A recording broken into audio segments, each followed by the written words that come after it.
Bem, bom dia a todos, bom dia a todas, todos com A, com O, com X, a fauna toda.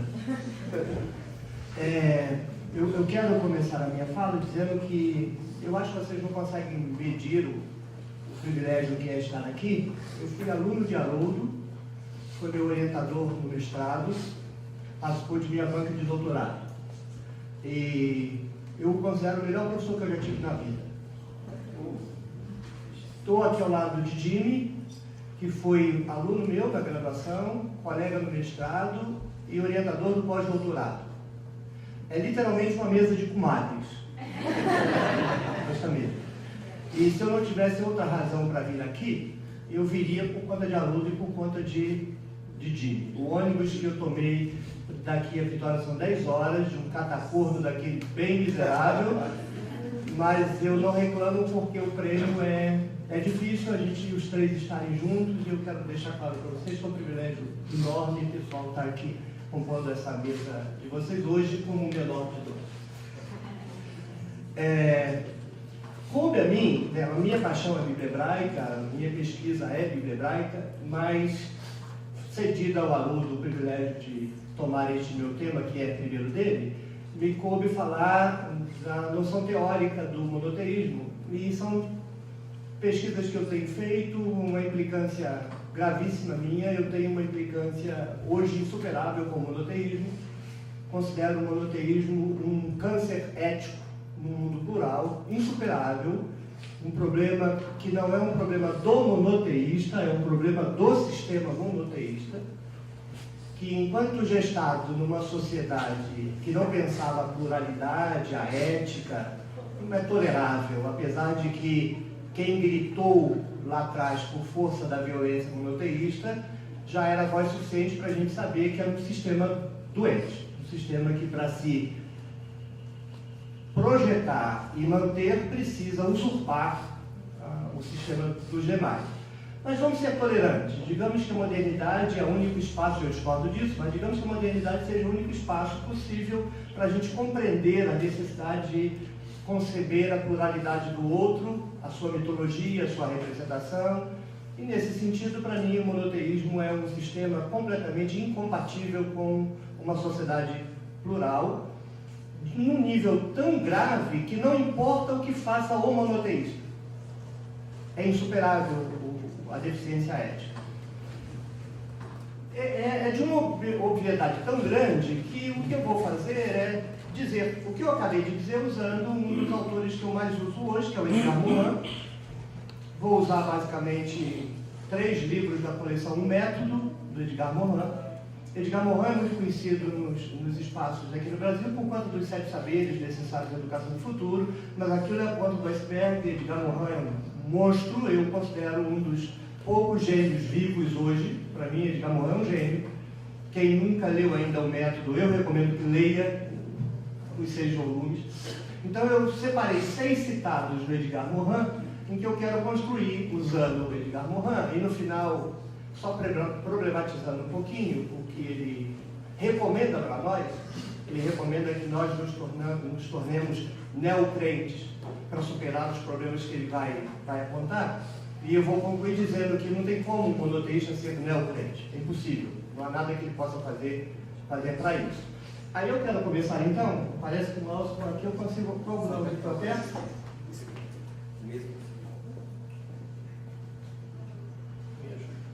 Só me ensinar que eu aprendo. Ok, tá.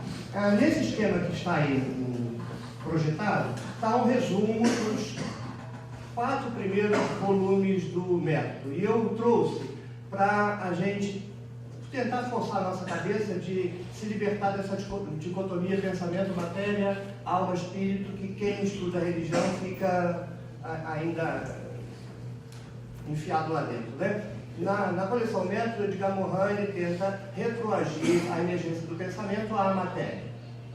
Talvez isso seja efeito do fato de ele ter sido marxista militante na juventude e maturidade dele. Depois ele rompe com o Partido Comunista, já lá na época imediatamente após o nazismo, ainda depois da Segunda Guerra Mundial. mas talvez ele ainda tenha guardado aquele resquício da tentativa marxista de ler o mundo de modo material, e ele faz isso no método retroagindo o pensamento à matéria. E o esquema que está no quadro é o seguinte: ele trabalha com o conceito de auto-organização da matéria, então a noção de criador para Edgar Morin não faz sentido. E ele pega teóricos do campo da física, da biologia, da sociologia, justamente os 3 níveis da realidade que estão presentes no quadro. Então, em resumo, ele diz o seguinte: a matéria se auto-organiza e, a partir do momento em que ela se auto-organiza, emerge do mundo material o mundo biológico, o mundo vivo.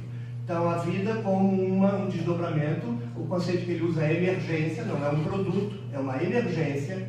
A vida emerge do mundo material sem nenhum acréscimo de nenhuma substância a não ser organização material.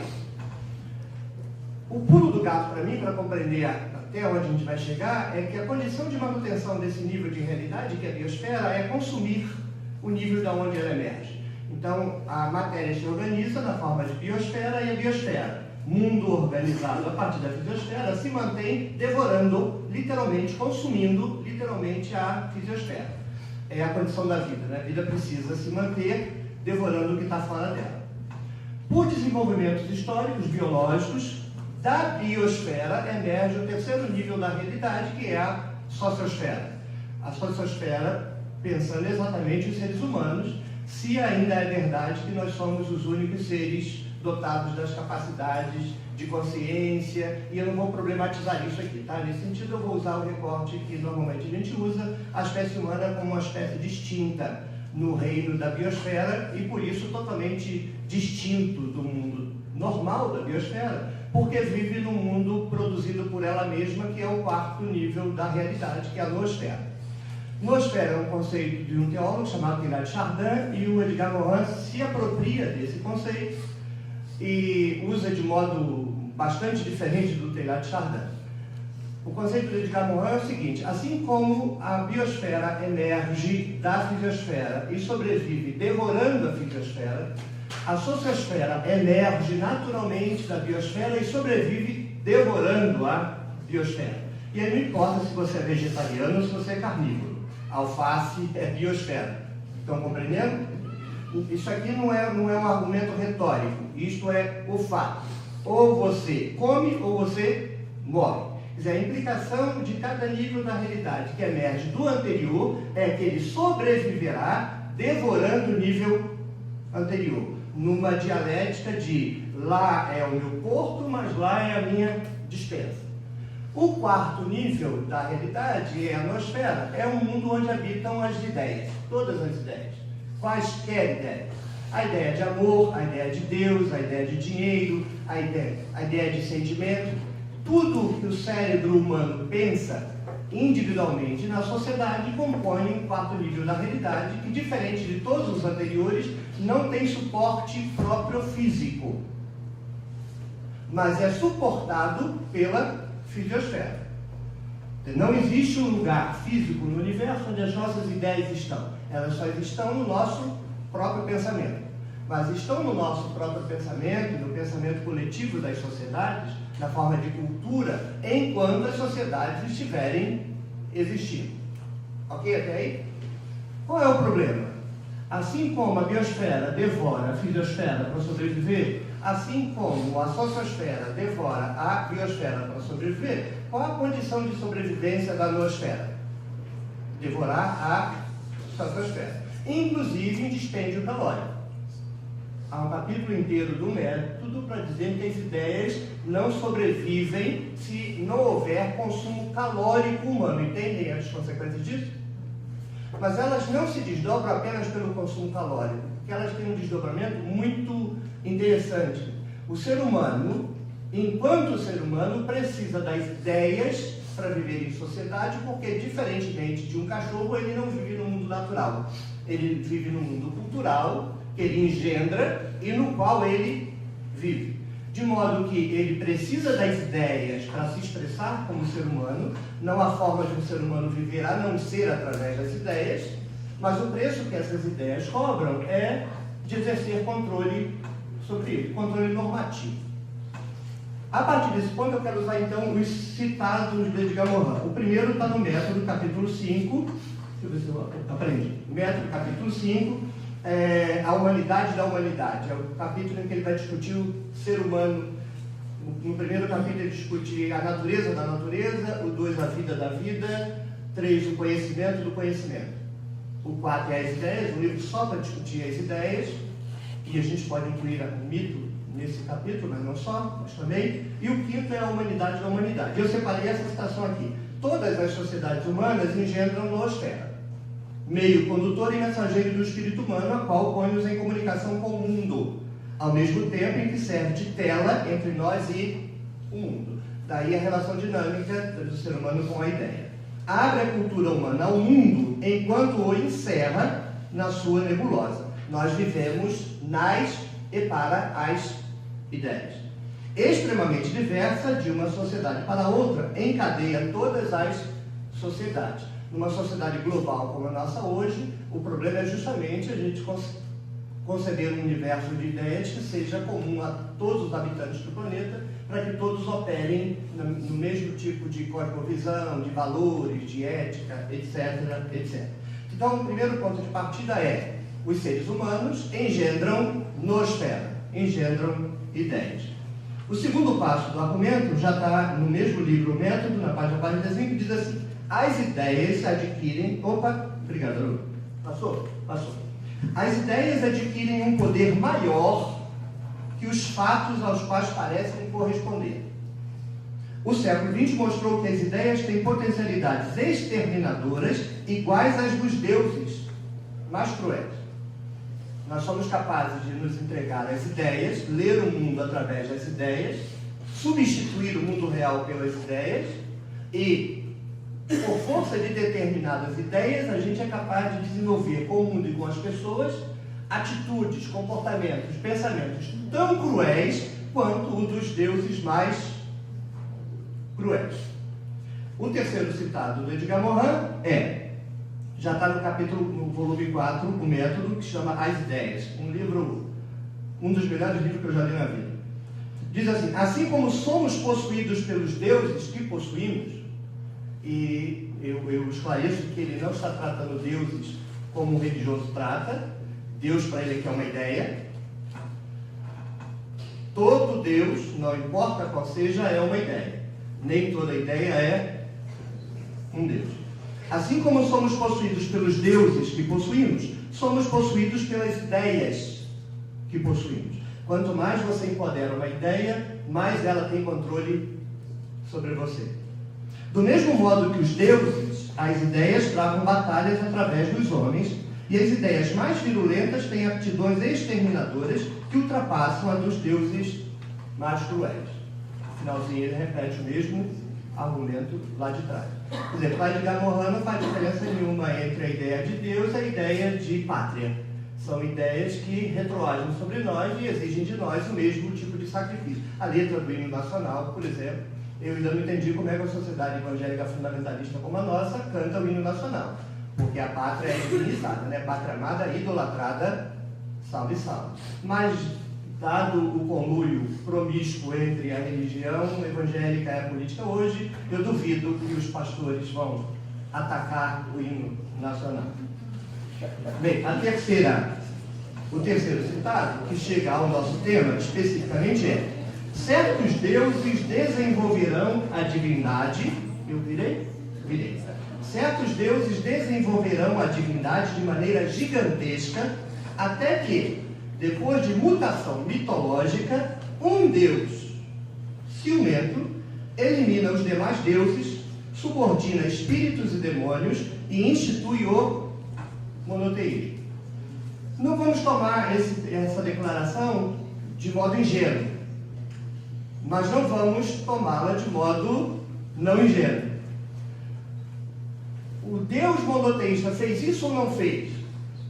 A resposta sim ou não é simplista, porque nem a humanidade caminha à mercê da ideia, nem a ideia caminha independente da humanidade. Há um conluio entre grupo social e ideia. Então a gente tem que ler esta declaração de modo dinâmico. A articulação entre um grupo social e a ideia de Deus desenvolveu essa ideia de modo tão hipertrofiado, carregou essa ideia de um ciúme tão virulento, que ela se converteu num buraco negro exclusivista e, em detrimento de todas as ideias, ela se constitui como a ideia de único Deus possível. Provavelmente, ela encaminha isso vindo de um desenvolvimento de monolatria. Você pode passar por monolatria, você adora um Deus só, mas não ataca os demais, mas a ideia monoteísta não é esta. A ideia monolátrica é uma ideia compatível com o mundo plural. Eu posso adorar o meu Deus, você adora o seu, que a gente está de boa. Não há incompatibilidade entre a plataforma mitológica monolátrica e a base social. Há total incompatibilidade entre a plataforma monoteísta e a base social. Porque eu adoro o meu Deus que é único, se você adora outro, você é uma besta ou é servo do diabo. Não tem negociação. Os mais progressistas monoteístas, a turma que se considera boa, reduz o Deus do outro ao Deus dele. Exu não passa de Jesus, mas o cara ainda não sabe. Um dia ele vai descobrir, então ele na verdade não tolera o Deus do outro. Entende qual é o mecanismo que o monoteísmo faz para ele parecer boa coisa, quando boa coisa ele não é? Para eu poder fingir que sou tolerante, porque o monoteísta não pode tolerar, ponto, ele converte o Deus do outro. Vocês podem ler livros de teologia por aí que chovem, é o melhor que você vai encontrar na teologia hoje. Ele não vai dizer que o Deus do outro é um diabo, ele vai dizer que o Deus do outro é o mesmo Deus dele disfarçado de outra coisa, mas quando ele for furado da ignorância dele, ele vai descobrir. Se você inverter e dizer que o único Deus que existe é Exu, e um dia você vai descobrir que Jesus é Exu, você vai ver o que esse teólogo vai dizer da sua construção teórica, mas é aquele uso. É aquele uso. E, encaminhando para o encerramento, aqui é a frase que o Edgar Morin usa num livro que eu recomendaria que vocês lessem, não está no Método, Para Sair do Século XX. É um soco no estômago esse livro. E eu quero terminar com a citação desse livro daqui. Morin diz assim: não podemos escapar dos mitos. Óbvio, a humanidade sobrevive engendrando ideias e mitos. É um mito a gente achar que é possível viver sem mitos. O nosso problema consiste em reconhecer nos mitos a realidade deles e não a realidade. Ou seja, eu não posso viver sem um mito, mas eu posso viver sabendo que é mito. Percebe como é diferente? Você viver dentro do mito sem assumir que é mito é um problema da alienação. Vou defender minha tese aqui. Religião é alienação insuperável. O verdadeiro religioso é alienado. Porque se ele assume que religião é mito, para ele acabou a religião. Os meus amigos que discordam dessa minha ideia dizem que é um conceito anacrônico do século XIX. E imediatamente citam os direitos universais do homem. Que é do mesmo período, entende? É anacrônico, né? Ok. Reconhecer a verdade deles, dos mitos, e não reconhecer a verdade. Não podemos escapar aos mitos, mas nós podemos reconhecer a sua natureza de mito e manter contato com eles, ao mesmo tempo que de dentro e de fora. Entendem? Eu jogo o mito como a gente joga o mito da pátria, mas a gente joga o mito da pátria sabendo que é um jogo de mito. Sabendo que eu sou filho da pátria e não sou irmão do argentino, por quê? Isso é uma construção arbitrária, provisória, que com o passar do tempo, muito provavelmente a gente supere. Dizer, o mito faz com que brasileiro seja uma coisa diferente de argentino. Entendem que é mito? É a mesma família humana. Não tem problema, se a gente vive num momento que ainda é possível mediar, preciso mediar as relações internacionais por meio do mito, vamos usar. Mas sabendo o que a gente está fazendo e controlando os nossos pensamentos, discursos e ações com base nessa consciência. O senão que eu faço com o Morin está nesse final, nessa última citação que eu cito dele. Uma consequência decorre disso para mim, a de acabar com o antigo ateísmo. Ele é ateu. Edgar Morin é ateu. Eu não sou ateu, eu sou agnóstico. Hoje. Estou e continuo sem Deus, mas sei que não existe um ponto de vista depurado de todo mito ou crença, do qual se possa considerar com desprezo mito e crença. O ateu deve descobrir sua crença, principalmente sua crença na razão, seu fundamento irracionalizável e relacionar-se com ela. Assim, nós, neo-ateus, podemos pedir aos crentes que se tornem neocrentes, isto é, que estabeleçam uma nova relação com seus deuses. Ok, o conselho é adorável. Um politeísta teria muito pouca coisa a fazer se assumir esse conselho, porque o politeísta é naturalmente inclusivista. Uma sociedade politeísta e uma sociedade laica não tem quase diferença nenhuma na prática, porque você não vai ver um politeísta se metendo na catequese para converter o outro. O problema é como um monoteísta faz isso. Como um monoteísta pode relacionar-se de um modo diferente com o Deus dele? Primeiro, como é que ele assume que é o mito? Segundo, como ele faz a crítica da plataforma monoteísta em função da ética, relativizando o discurso monoteísta com Exu, por exemplo? Ele não pode fazer. Se ele fizer, ele implode a plataforma. De modo que, por mais que queira ser bom, o monoteísta não pode. Se a gente vai tratar ser bom ou mal também no campo do respeito simbólico às ideias dos outros. Entende o que eu estou dizendo? Eu não estou dizendo que o monoteísta estupra, eu não estou dizendo que o monoteísta assassina, faz isso também, mas eu não estou reduzindo a isso. Eu estou dizendo que eu não negocio a gente encobertar um crime por conta de outro. Como eu posso admitir, na minha experiência monoteísta, que o meu Deus de fato não é único? E essa exigência se impõe numa sociedade plural. E se impõe pelo nível de conhecimento que a gente tem. Qual é a justificativa que uma pessoa que estudou tem para manter o discurso monoteísta? Ele estudou psicologia, ele estudou sociologia, ele estudou antropologia, estudou, ele sabe. Então, por que ele mantém o discurso? Porque o sistema não permite ser alterado. O problema não está no monoteísta, o problema está no sistema. E para mim é um sistema que tem que ser destruído, implodido, não pode haver nenhuma tolerância com o discurso monoteísta. Nenhuma justificativa pelo bem, porque as consequências negativas do monoteísmo a história conhece. É violência simbólica, é violência física, é violência doméstica, é violência de todo tipo. É um sistema que nasceu com violência e se mantém sobrevivendo pela violência. Obrigado.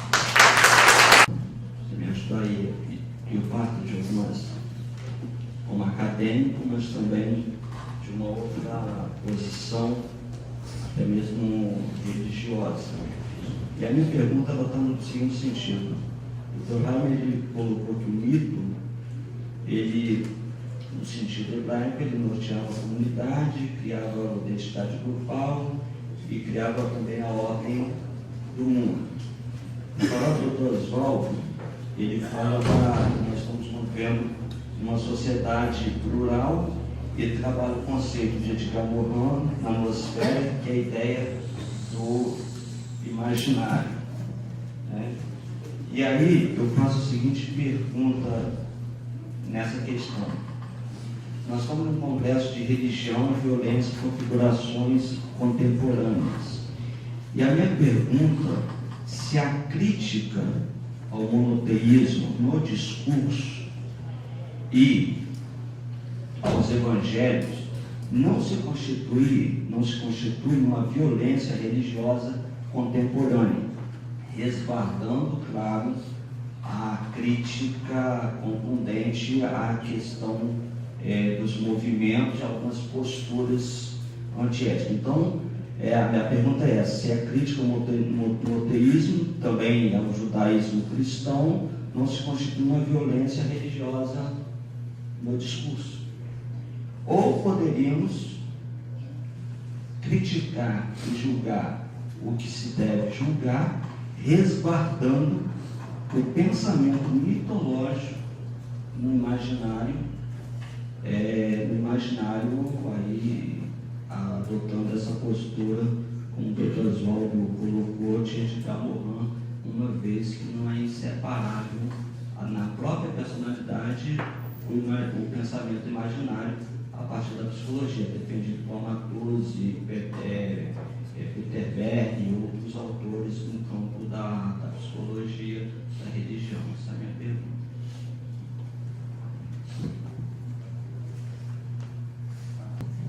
fazendo algumas observações. Eu gosto de um citado do Mohan que diz: eu sou racional e místico. Eu gosto da ideia de mistério. Eu não conheço ninguém que acredita nele. Porque todo mundo que usa a palavra mistério é monoteísta, o mistério gosta, é o mistério que a gente já sabe até quem é.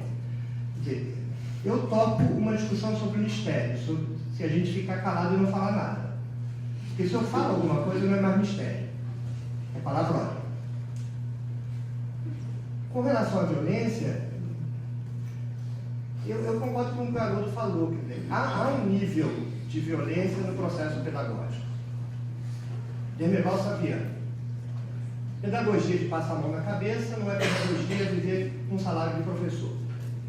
Parto é violência. Então eu acho que não se caminha, não se transforma com um nível de violência. Mas eu acho que essa ressalva do Haroldo é fundamental.